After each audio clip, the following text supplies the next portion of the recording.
Thank you, Three Legs and Matter. My name is Teresa Barnes, and this is my daughter Emerson. Hello. And we've lost several people in our family to pulmonary fibrosis. So we wrote a story and we'd like to share it with you. And it's called The Time, Hope, and a Big Idea Save People from Pulmonary Fibrosis.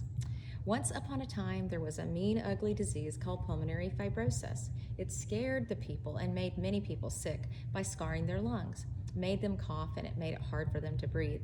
And the doctors didn't know what to do to save them. Then one day, a new way of thinking called hope came along. Hope showed the people that the path to finding cures could be faster.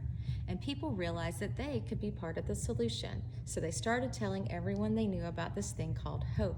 The people started to see that hope could come in the form of big ideas. One big idea was a pulmonary fibrosis moonshot that a doctor from a village called NIH said might help.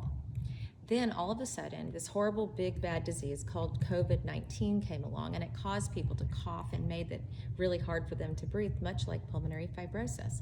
The people asked for a big study to find out why COVID survivors and others had scarring in their lungs, and half the people in the world were dying of scarring diseases. So they set out to add those efforts to the big idea and find ways to save all of the people.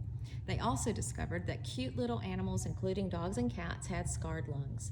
So the people added them to the big idea too. And the doctors started studying old drugs and new drugs that might save the animals and the people.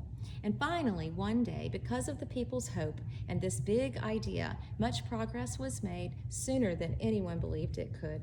Life-saving therapies came to the rescue out of the big idea and saved the people and their children and their children's children. The end. Bye.